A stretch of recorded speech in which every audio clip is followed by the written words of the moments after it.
All right, folks, we're here in the middle of a strawberry season. It's about the peak part of summer. We're going to be making a strawberry baby food puree. So by taking advantage of low prices and abundant fruit when it's fresh, we're basically going to kind of go through the process of preparing this.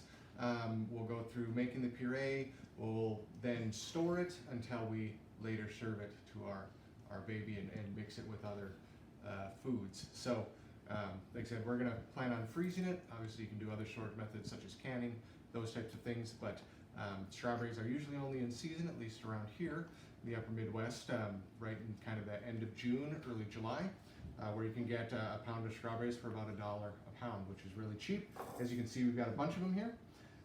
First thing you want to do is just rinse these really well. You can definitely pursue the organic route, which is, obviously a big thing with baby food.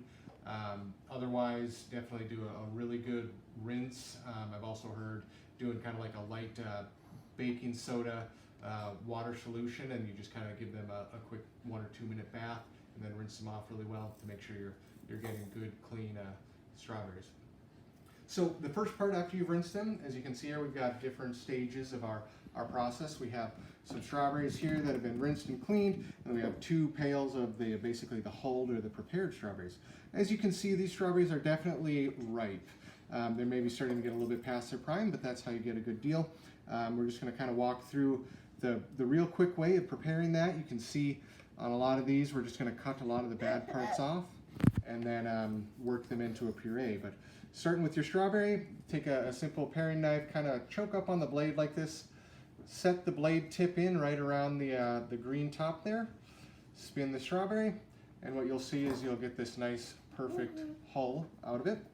Next thing you want to do is look the strawberry over, depending on how long you're going to let these maybe sit in the fridge or what you're going to do with them. These ones, we're going to just lightly skim off any areas that are really ripe or maybe already starting to deteriorate, rot maybe. Obviously, if you think the strawberry is subject, you want to just definitely throw it away, like we've got a big pile here. But once you've got those areas cleaned off, we'll then get ready for the puree portion, which involves cutting these down a little bit more and then going to some kind of a food processor, and we'll check in with you there. All right, welcome back. We're going to go through the puree process stage of our strawberry future baby food. So what I've got here is that we've taken the strawberries after they're cleaned and hulled, just did a light chop on them and then boiled them quickly just to sterilize everything and soften up those strawberries. That way you can run them through your food processor or blender, whatever you have, basically to try and get your nice smooth puree here. That's kind of the idea of heating these up a little bit. Don't add any water, don't add any sugar, just the pure strawberries on relatively low heat, otherwise they will burn because the juice has to seep out of them. But once you have that, like I said, you'll just want to transfer it to your food processor. Basically, make sure you're using a rubber spatula to get all of that nice juice and everything captured there. Again, a blender, other smaller processor will work fine with these. It's a very soft fruit, won't take very long, maybe 30 to 45 seconds to get a nice consistent blend.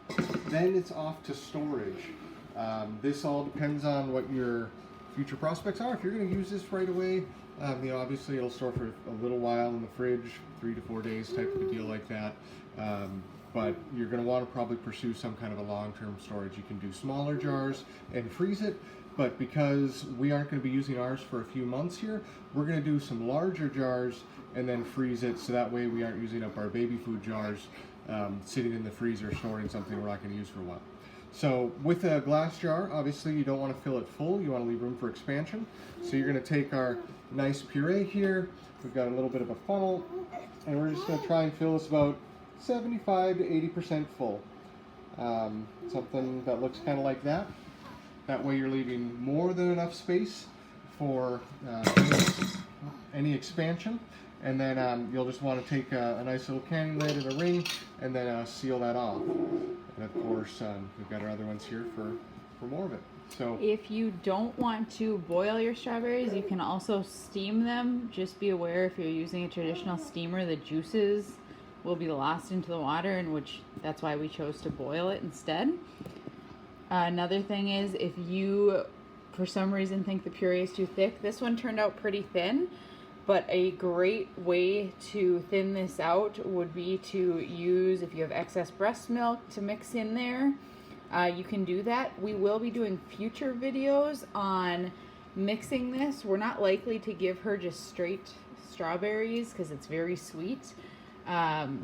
So we might mix this with like a chicken and rice, or carrots and sweet potato. you know, there's a big variety, and we might cut down to make it a very runny consistency, either with formula or breast milk at that time. You can use water. However, if you have extra formula or breast milk, just added nutrition at that point. All right, well, we sincerely hope that you enjoyed this video. Please post comments, questions you have down below. We'll try and answer those in a timely manner. Otherwise, subscribe to the show and check us out later as we do more baby food recipes and processing of other ingredients.